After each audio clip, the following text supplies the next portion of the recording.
Hey guys, and welcome back to the channel. If you're new here, I'm Jord. I'm Jess. And please bang that subscribe button because this year we really want to blow the channel up. We're going to give you guys so much content, so much value. We have our little studio set up here now, so that's it. We're just going to be turning out the videos, and so we hope you enjoy.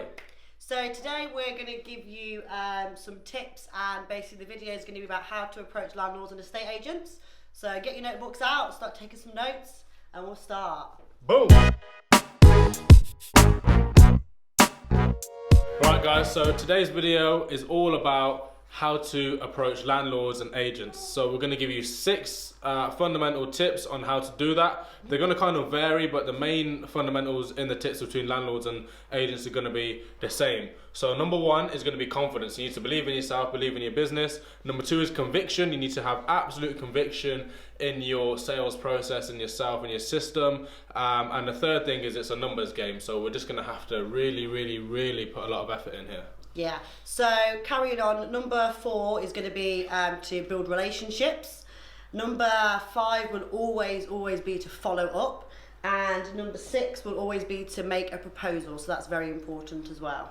Yeah, so do you want to, we'll go into detail on each tip we just mentioned. We're going to go into detail, break it down so that we can give you a real understanding of what you've got to do to go out there into the marketplace. And these tips are obviously based on from our experiences and what we've learned and how we think we can help you with them. So yeah, buddy. Okay, guys. So confidence, right? Confidence, whether you're absolute beginner or you've got a few deals now and you've been doing it for some time, maybe like us, we're still in our eyes, we're still beginners, are still very new to it. But either way, wherever you're at, confidence is essential. So when you are in front of agents, in front of landlords, or even on the phone to them, you need to sound confident. You need to sound like you know your stuff, like you're very confident, and you don't want to be stuttering, umming and ahhing, and kind of not knowing the answers to questions or answering them without complete certainty, that you know the answer, you know the outcome, and you know what you're talking about. Because what's going to happen is whoever you're talking to, they're going to sort of lose trust, lose confidence in you. They're not going to really know where this thing is going. They're going to be a bit iffy, and when the saying, confuse them, lose them. And if they start to get doubts in their mind or any kind of second thoughts, then that's kind of it. Their confidence, their trust is not installed in you. And really they're relying on you to drive this thing forward. So if you can't deliver on the confidence front, it's kind of going to be a bad start to begin with. So you got to be confident. Practicing your pitch can really help with this. So if you practice in your own time, obviously you just got to drill and rehearse your pitch to friends, family, or yourself in the mirror. And then when it comes to clients and when the money's actually on the table, you're going to be in a way better position to secure deals and to build relationships. So confidence is key. Okay, point number 2. Conviction. So this goes hand in hand with confidence, right?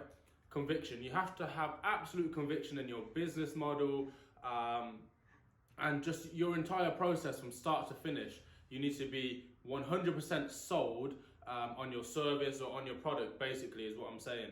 Because ultimately, 9 times out of 10, the person on the other side, the landlord or the agent, they're looking for you to control the situation. They're looking for you to have the answers. And for you to basically take control of this. So if you're not 100% sold on your product or service, that means a percentage of you is sold on something else. So you really need to maybe start asking yourself questions like, why is my product service the best on the marketplace? If so-and-so who's got the same product or service can sell their services cheaper than mine, why should the landlord agent still go for me even though mine's more expensive? You need to really work on them qualities and get sold on the benefits that you can offer and why your company, your product and your service is really the best. And when you're 100% sold on that, that means you have conviction.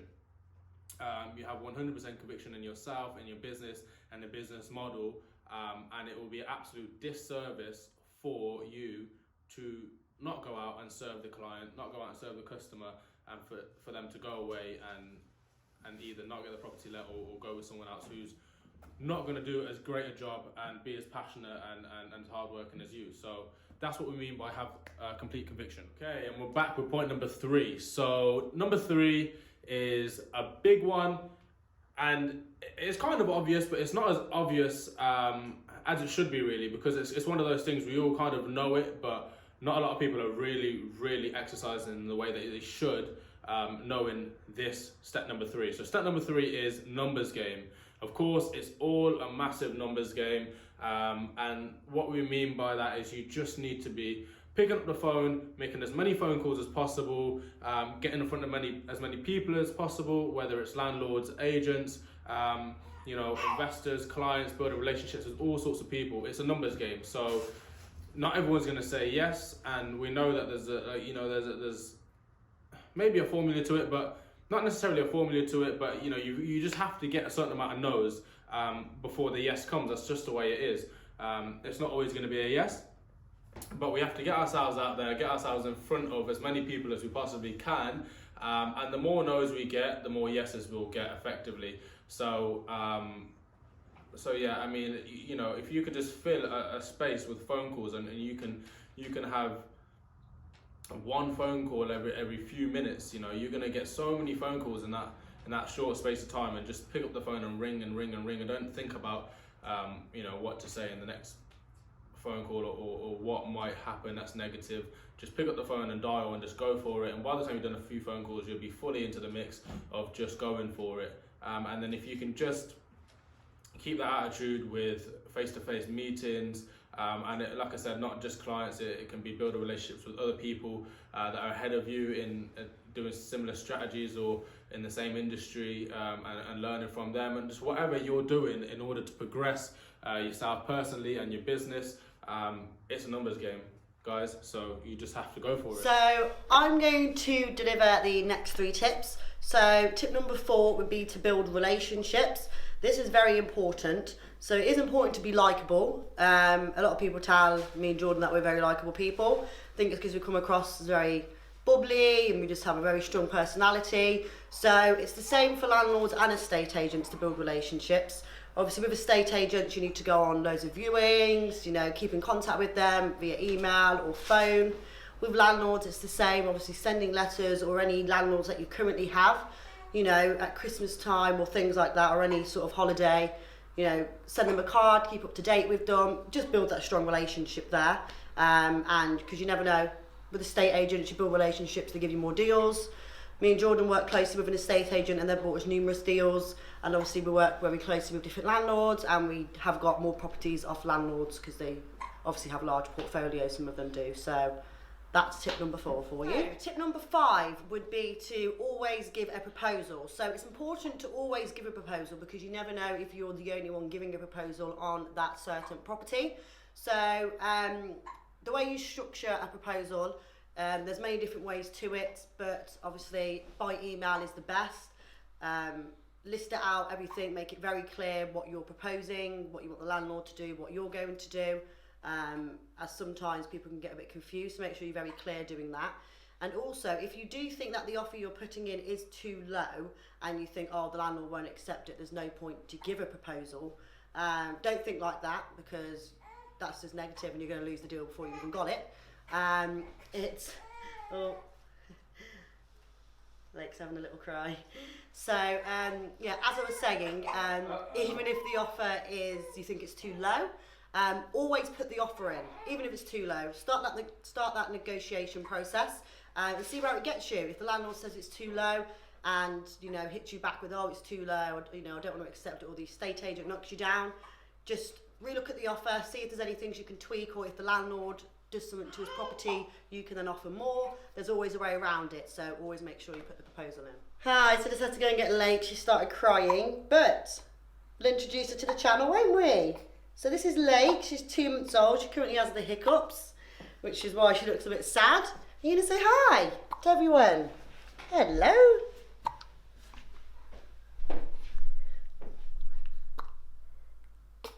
No, she doesn't want to say anything. But anyway, we'll move on to the last tip, which will be to follow up. So always follow up. This is the most important tip there is. So if you give a proposal over to a landlord, we usually leave it 2 days, sort of, let them read over it. Keep on their mind. Keep calling them. Keep calling the estate agents. Make sure they know who you are when you call up. It's Jordan again calling. We haven't got an update for you. But just keep on their mind. they'll keep you in their mind if another deal comes up. Oh, you know, maybe that'll suit Jordan, blah, blah, blah. And the landlord stay on his mind as well, because we know how life gets. We know how busy landlords can get. It's easy to forget sometimes, or if they've got multiple offers on the table. So stay keen. And yeah, just it's kind of blends into the relationship side of things. Keep that relationship there as well. So that's the 6 tips. Right, that wasn't good enough. I want to give my baby a proper introduction. This is Lake. We call her Lakey. And she's just over 2 months old, so she's 10 weeks. And we thought it was only right if we intro her on the channel right now, as she was kicking off in the background and we're trying to film, so she wanted to get in. But she's tired now, so she's going to fall asleep. The lights are too bright for her. But yeah, so I thought I'd just bring her in real quick, give her a little intro for you guys, and as she grows, she'll be probably running around destroying the set. So, should just keep her here for, should I just keep her in the video for the points? Alright. Cool. So look, we've given you the 6 points, and we tried to go into detail with them kind of as best as possible, but I want the video to actually be useful for you guys and for you actually to go out and be able to use the information and implement. So we're just going to give you some more information off of the back of that, off of the back of the 6 tips. So just very quickly, almost in bullet points, we need to be clear with our intention. So if we're on the phone, the objective is to get a viewing. If we're at the viewing, the objective is to get a proposal across and ultimately do business together or win the client's business. So always know the objective and be clear and transparent. So be clear and transparent. Let them know what you're going to use the property for, what the company is about, the kind of clients, housemates, tenants you're going to put into the property, and how long, you know, they usually kind of tend to stay, and what their occupation, profession, whatever, students, what they're going to be. Be clear about that, because it's your business model, and nothing's necessarily wrong, you know, as long as you do things in a great way and to a high standard, that's absolutely fine. Be prepared for questions, because landlords and agents will ask questions, especially the newer you are. It'll probably feel like the more questions you get, because a lot of the questions are going to be new to you, and obviously with experience you just learn how to handle it. But that comes in with the whole confidence point again. So that's what I mean. This is just a little bit more information off the back of those points. And then it's just being unreasonable with your activity, unreasonable with your follow-up and negotiation, and persistence. Yeah. Now we're going to give you like some more examples, actual kind of examples on speaking. How to approach them. Yeah. More about approaching landlords and agents, and in live situations, sort of. The information we give you is going to be similar for both landlords and agents, but you need to know the information. Yeah. So with our landlords as well, I think Jordan's like prepared some like examples of when we've dealt with certain landlords as well. Yeah. How to well, I can give examples of situations. So we can both give examples of situations, because we've both been in a few situations. So I mean, the way we normally get our landlord's attention, usually when we go direct to landlord, it's mainly direct mail. So we send them a letter, and people always ask for copies of letters and stuff like that, but a letter's very simple. You don't want to give away too much information in the letter and describe all of your services, because the intention of the letter is to get a call back, asking for more information. Yeah. So we kind of send a letter. Sometimes it can be seasonal. If it's Christmas, New Year, blah blah blah, you can throw something about that in, keep it a bit different from a standard same letter you keep sending them. Or if new things, laws, or situations have come up in the property industry, you can kind of, you know, did you know this, whatever, and then go into it, and then it's kind of bullet point a couple of your services, guaranteed rent, blah blah blah, and then the objective of that is to get a call back. So usually we'll send a letter, that's how we get their attention. And near enough every call that a landlord that I've got or you've got, it always kind of starts with, I've received your letter, can you tell me more about what you do? So you always kind of want that to be the sort of first question they ask you. So. Yeah. And then I think we did touch on this in the points, but you need to be prepared for questions. Yeah. Because more so landlords and agents, and probably more so when you're starting out as well, landlords, certain type of landlords, not every landlord is the same, but you will get the type of landlords that will just hammer you, grill you, and ask you all sorts of questions. You know, they've been in the game a while, haven't they? You know, what happens if you go bust? What happens? Because they can see, especially if you're like us, they can see physically that you're young. They can see. I don't know, but you try and come across as confident, but maybe in your first deal you might be a bit nervous. I think we might have been a bit nervous. I'm not sure. Yeah. Our first deal, it felt really dramatic. Like there was a landlord we reached out to. I think we called him directly, right? I was going back and forth with him for 3 to 4 months. Yeah. He had a bit of a situation, and he's got like 20 properties, and so we were going to have our meeting for our first deal. I was actually professional, seats, weren't we? Yeah, and we were going to try and take a few off of his hands, and so he was already obviously a millionaire. He's got several other businesses and stuff, and so he invited us around to his very large, nice property, sort of gated and everything. So we had to be let in for his camera and stuff. And like we were suited and booted, went past his sports cars and stuff, and went up to the house. It was all very dramatic. And then we went in and then went through his house. It was just huge. And then we went, went through to the, tricky to remember that. We went through to the back into his office, sat down. Okay, we're finally sat down now, and we're talking. And we've brought a little folder with us with the like examples of how we're going to make the rooms look, and you know how we're going to structure deals and stuff. And we're talking. We'll probably have a meeting for about an hour or longer. It felt like it was a lifetime because we were really shit scared, to be honest with you. Like we just were like, I don't know. He asked us that question, didn't he? He asked, "What if you die?" Yeah, he gave us loads of questions. What if you die? What if the company goes bust? What if tenants break the windows? Like, because we was like, we'll cover maintenance internally. That he was like to include windows. No, windows. He could see we're young and we were trying to make something of ourselves. Basically, we were the same age as his daughter. Yeah, we were the same age as his kids. So he could see we were young. His oldest kids. So he could see that we were young, and he might have been able to see that we was a bit. Either way, either he gave us a chance, or we must have came across as somewhat professional because we held it down. Off of the back of that, he gave us 4 deals initially, but then we took them in kind of stages, and we only ended up taking 2 at first, and we still communicate with him now, and slowly try and do business with him on the rest of his portfolio. But anyway, that's just an example of our very first deal, and how you've got to be able to handle the questions, or at least be confident. And you know, and if you really don't have the answer to a question, Late, Jess is going to deal with late. This is just the real life reality of our filming nowadays, probably, when we're doing it at home like this. But yeah, you get what I'm trying to say. So you have to be able to answer the questions and do all of that. Another deal we had, another example for you guys.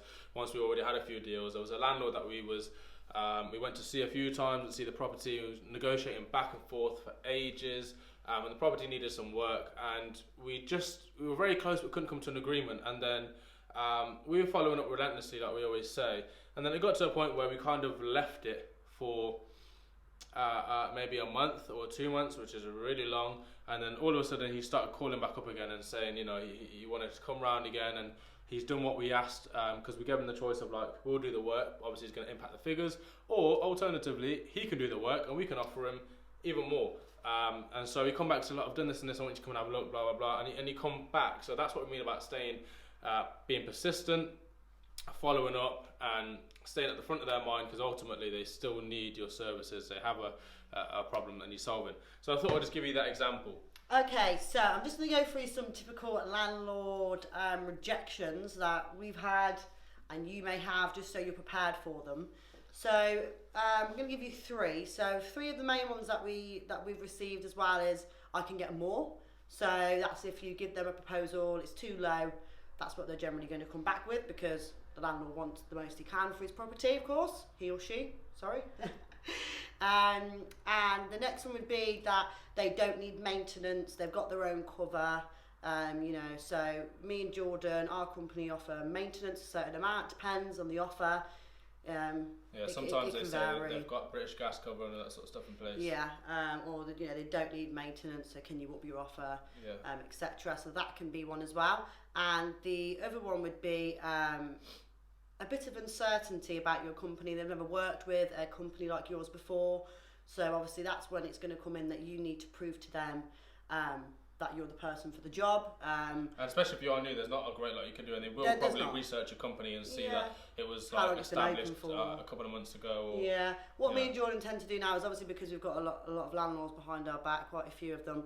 We can use previous landlords as references for other landlords, which we have done. So I would say when you're in a position where you've got a couple of deals, you can definitely, like we do, it's easier. We can use existing clients as existing landlords to give references to other landlords to assure them that our service is good. They're happy. If it's your first one, you've just got to push. You've just got to push for it. Yeah, I mean, let's break it down so I can get more. So that rejection, I think, you know, sometimes you can break down how much you might be spending on bills or how much you might actually be spending on maintenance over the year or over 3 or 5 years if you're going for long term, obviously. And cleaning services, maintenance, garden maintenance, all these kind of things that they are paying for, they don't realise. They just look at the top figure. When you break it down, you get a lot closer to your offer. And then on top of that, they're getting essentially no headache. Like we call it a done for you service, and we just want them to check their bank account every month to make sure the money's coming in and nothing else. So essentially they're buying their time back as well, which is a lot more important to everyone. Really, I think that point is, to add on a little bit more from that point, is that's where you've got to kind of put your own time into doing this. So it might take a while to sit down and look at all the figures, but you're going to have to meet up with the landlord and sit down with him and speak through this with them, so they can physically see that for themselves and understand where you're coming from, because else they're not going to understand what you're on about, and you could potentially lose the deal. So you've got to put your all into it, put your time and effort into it. If you can do it when you're with them, but if you go away from a deal and you're thinking, you know, they need to think about it, or they're thinking they need more, or whatever happens, don't beat yourself up, because you can always go back and follow up on email and break it down to one email, so you're spending this, spending that. We've done that before as well, so that's cool. And then sometimes, like you were saying, people have their own maintenance teams in, or insurance covers and that sort of stuff. It's fine if they do. It's fine, but at the end of the day, it's still costing them something, and it doesn't cover everything, and we're going to do it for them, no headache, no problems. And we're just going to look after everything for them. That's included. And in the also, service. it's easier for us if we handle the maintenance, because at the same time we also need to serve our tenants, our housemates. If something's wrong in their house, we want to be able to do that straight away for them, not rely on the landlord's maintenance team to come round maybe 2 or 3 days. We want to get it done ASAP. So that's also, we need to give a service to the landlord, and we need to give a good service to our tenants, because without them, we don't make any money. So and if you're a brand new company and you don't have any landlords, you don't have anything to back you up, and you're just starting and you don't have much of an idea, we've been there. I'm not going to tell you to lie, but you've just got to do what you've got to do in order to get that first deal. Once you got that first deal, things are going to get easier, but you got to do what you got to do to get that first deal. Like you had a lettings background, so we can say certain things like, I don't know, that, you know, you've got X amount of time in the industry, or certain knowledge in the industry. Just whatever, certain little things, like, you know, what do you need to do if you need to, you know, evict a tenant or something. You know, certain things like make sure they sign the how to rent. 'Cause if they don't sign the how to rent, you're going to have a tricky time evicting the tenant, because if they don't sign that, you're basically screwed. So, you know, little things like that you can kind of add in to show your knowledge, to kind of show that you've already done it almost. So. You're just gonna have to go for it and just do what you gotta do to get that first deal if you're a new company, you know. And just let that personality shine through, and confidence, because confidence is the key thing. If you ain't got confidence, confidence is the one. They're not gonna speak to somebody who's already doing the strategy or the model or something if you need any certain questions answering. And if you're going for your first deal, obviously you're going to mess things up. We've messed things up before. It's fine, don't worry about it. You're going to learn from it, and you've got the chance to correct it, or you've got the chance to take that learning into the next deal and try and secure the next one. So I think we've talked enough on that. There's a little bit more in the video on agent sort of things, what they might reject with, and then we're going to wrap it up. So I'll start a little bit on estate agents, because, you know, you can get some good estate agents, you can get some absolute shitty estate agents that do your head in, don't want to talk to you. You know, you call them up, you pitch to them, you've got all your pitch ready, you're feeling confident, and they go no, and shut you right down, don't they? And just the momentum vanishes. You know, it just goes. We've been there, haven't we, where we call them and just like, you know, that's just done my head in, hasn't it? But it's good to have a catchy pitch. Obviously, don't make it sound too robotic. Have a flow to it. And it will flow through. I would typically pick up the phone to an agent, I would call up on Rightmove, and they would answer the phone, and I would say, hey, hi, am I through to the lettings department? Because first of all, you don't want to start blabbing onto a receptionist or something, you ain't got a clue. So am I through to the lettings department? Even if they pick up the phone and say, hello, whatever, lettings, I'll say, hi there, am I through to the lettings department? They'll say, yes, you're through to the lettings department. I'll say, oh, perfect, hi, my name's Jordan. I'm actually calling from a company called Go2 Lettings, and we've seen, 123 The Avenue, available on Rightmove. Would it be possible to get booked in for a viewing? And then some of them will be like, yeah, sure, blah, blah, blah. And then later on, I tell them my intention of we're looking to take it on as a company let, and this is what we're going to do with it. Or some of them will stop you right there and say, okay, so who's the property actually for? Is it for you? Are you a company? What do you want to do? And we'll say, yes. So look, essentially, this is how. Yeah, this is how we work. What we do is we accommodate. We'd look to use the property to accommodate our corporate clients. Typically, I say now, because we have operations going in different cities, I say that we relocate our corporate clients around the country, and would be looking to use this one on a room by room basis for our corporate clients to accommodate them, and usually they sign 6 months contracts, blah blah blah, whatever you've got to say, and that's typically how the conversation will go. Some of them will be like, oh, we don't do that. Actually, we'll get into the rejections at the end, so that's just typically what I would say. Yeah, and obviously a tip that we've learnt from obviously mistakes we've made is to be completely transparent on the phone about what your intentions are with the property, because as we've booked viewings, we've been there, and then someone else has came to the viewing who we haven't spoken to, and they're like, oh no, we don't do company lets. I'm like, well, you said did on the phone, but obviously we can't go blaming them. We obviously didn't make ourselves clear enough or speak to the right people, but always make sure they know your intentions, because you can go there and completely waste your time, and obviously that's not ideal. So I think really all the points we've said so far, it keeps coming back up. So a lot of it is the same, the 6 points that we said, they really are key and fundamental. So if you just go back and really learn those points, you're going to fly. With agents, again, numbers game, we've already mentioned that. And you call as many agents as you can and let them know your criteria, build relationships, follow up with all of them, and they will bring stuff back to you. And even if it's not right, eventually you start filtering through and they will bring things back to you. Yeah, and in some cases, sometimes some estate agents do need to be informed and educated where it needs to be about what exactly you do, because some estate agents are old style, they don't know about this kind of new thing, and sometimes they do need educating about, what's going on and what you can do. We don't slag off agents. Agents, there are a lot of agents out there that are great. We work with, obviously, we work with a lot of agents. There's a lot of agents out there that are great. And then there's other agents, like in any job, they're just there to do their 9 to 5, do their job, just receive some income at the end of the month so they can pay their bills, and they're out the door at 5 o'clock on the dot. Not there to close deals. They don't really care, and they can be quite slow, so this is why you have to follow up and why you have to establish yourself, because they obviously get loads of phone calls throughout the day as well, so they'll forget you in an instant if you just call up once. By the end of the day, you'll be forgotten. So I think that is pretty much as much information as we can probably deliver in one session to you on how to approach landlords and agents. We could go through some estate agents, just 3 quick rejections that estate agents give. So the first one would obviously be the landlord won't accept it. The second one would be that subletting, it's illegal. Plenty of them say that.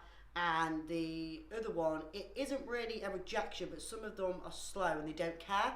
So that's where the deal kind of falls down and can be slow if you don't follow up. So that's why you need to pull it out of the bag. What was the first one? Landlord won't accept it. Landlord won't accept it. Yeah. We get a lot of that, don't we? So their job essentially is to put forward offers regardless of what it is to the landlord, because ultimately it's their decision and whatever. But obviously the landlord might have given them a criteria beforehand and say I don't want to accept any lower than this or whatever, you don't know. Company lets or anything. But then that results in them saying landlord won't accept it. And so a few different things you can say. You can probably just handle it your own way. I would probably just say, okay, why? So can you tell me why the landlord won't accept it? Is it price? Is it the length of the contract that we want to go for? Is it because we want to do this refurb? Is it because we want to turn it into a HMO? Blah, blah. And often they'll just be like, yeah. They don't really know. Sometimes you can't because the landlord simply doesn't want that. They don't really know because they haven't actually had that conversation with the landlord. So then I'll be like, okay, well, look, this is what we look to do with it. And this is what we want to, we actually want to spend X amount on the property to bring it up to a standard. And then if the landlord doesn't want to proceed with us after a certain amount of time, then essentially he's just had a free refurb and he can go and do whatever he wants to do for students, you know. So, and we'll try and break down some more information to the agent. So would you be able to feed this back to the landlord and come back to me and let them know what you're saying? 9 times out of 10, They won't come back. they will. No, 9 times out of 10, they'll take that information and go and then go to a landlord or at least say they're going to. Yeah. But have you ever got a call back? That's what you mean, yeah. They might say, but they might actually do it. So that's why the follow-up's crucial. So you've got to keep following up. And sometimes you might get to speak to someone else, then they'll put it through. But eventually you'll get it through. So that's that. With the landlord won't accept it. And the other one's subletting. Yeah, subletting. So people. That's where the inform and educate needs to come in, because it's not subletting. Yeah, inform and educate. You know, essentially what makes it legal is just the contracts that we use and that we're a company and those kind of things. But you just need to be a bit more clear about it. And again, this is where, especially if you've got a few deals, you can use the landlord referrals and existing clients to just prove how much of a great job we're doing for our clients, and that this really isn't no dodgy sort of service procedure. You know. Yeah. So yeah, guys, I literally think that is it. I pulled my brain because I feel like we've just, this is the first video back in a long time, and I feel like we've just been like just talking. Yeah. But I think we actually recorded this video quite a while ago. A while back. We tried to record it outside. The audio was all messed up. We had our videographers doing it, so that was cool. This is what we're going to try and work with videographers and do some stuff at our home as well. But anyway, yeah, the noise was too much outside, too much wind and stuff. We didn't prepare for it properly, and the video got ruined. So we're doing it again now. But anyway, we're doing it again with more experience. So we've been able to deliver better content, and we hope you enjoy it. So if you did enjoy it, please give the video a thumbs up, and subscribe. Yeah, that helps us out a lot if you give us a thumbs up, and it's easy. It's relatively easy to do. So if you can do that, I really appreciate it. And then subscribe if you're not subscribed, and share the video as well, because there might be other people out there who haven't got me and Jordan on social media and really want to know, what do I say on the phone to the estate agent? You know, I just can't pick up the phone, so I don't know what to say. Jordan just gave a great example of what he says. Very simple, very short. But it could help someone, so please share it, and I hope it helps you as well. I promise there's plenty more content coming this year. We're looking to do at least weekly videos, so there's going to be anything you guys want answering, anything you've got video ideas, just put them in the comments as always, anytime, and we will get back to all of you now. I've taken it a lot more seriously, and let's engage. Please, if you find it useful, like, share and subscribe, and we'll see you on the next video. Peace.